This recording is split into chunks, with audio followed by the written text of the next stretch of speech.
Alright folks, just wanted to do a video talking a little bit about some of these fungus that I harvested a little while back.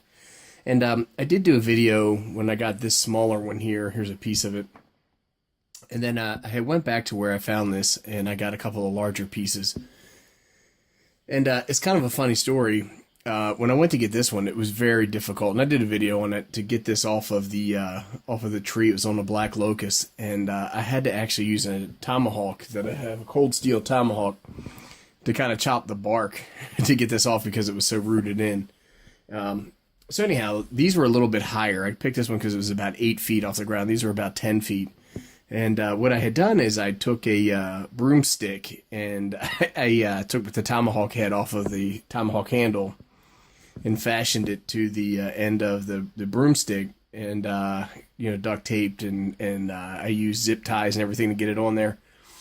And then I went back to get these, and the first hit with this contraption I put together, the head of the tomahawk broke off of the broomstick and stuck into one of these. I'm not exactly sure which one it was, making it impossible to get down. So the first thing I had to do is I had to use the broomstick to knock the, you can see some of the marks on the bottom of this.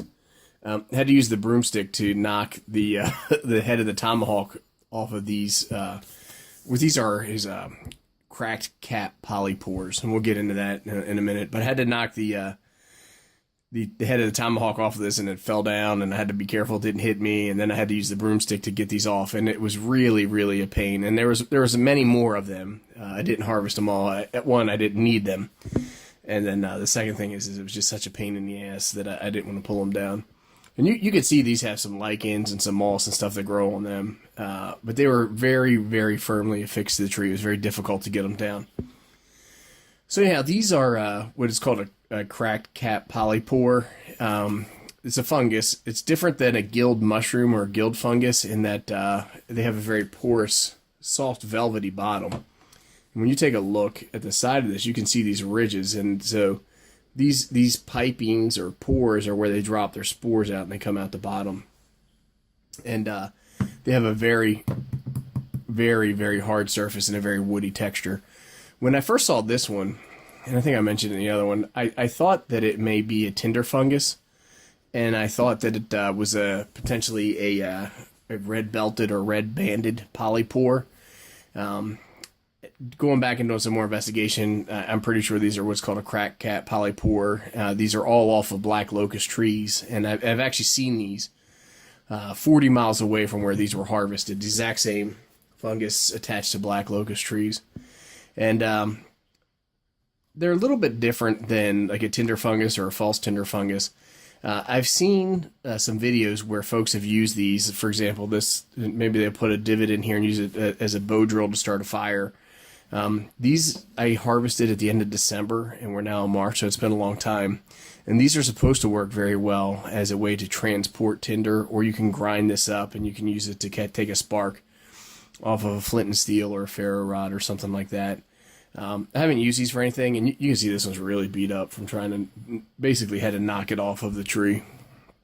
I don't really think that these are edible. When I looked it up and what I read about them is that they're not poisonous, but they're not really edible given the texture and the very hard cap.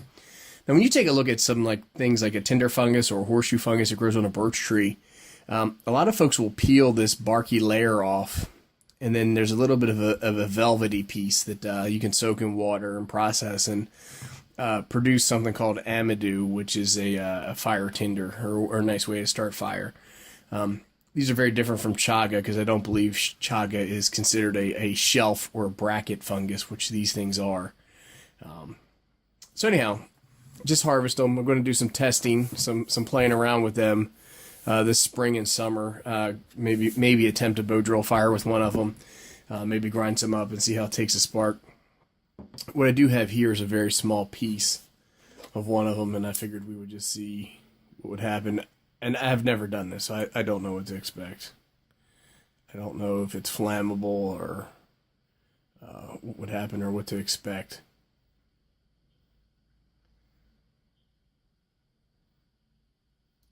Looks like so we have a little bit of an ember there.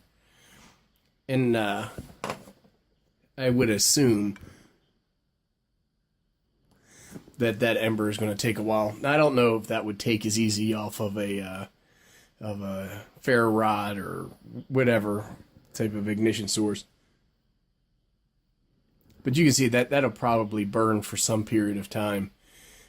Probably for a while, especially if you use a little bit of a larger piece. And I think this is a way that folks in the olden days may have transport fire from one place to another. Or if you get this lit, then you can put it into a bird's nest and you can build a fire. So even though it's a false tinder fungus and it's not the real tinder fungus, I think that it has some, I hope I don't set my smoke detector off, some uses in terms of fire preparation or fire preparedness. And it's starting to smell a little bit.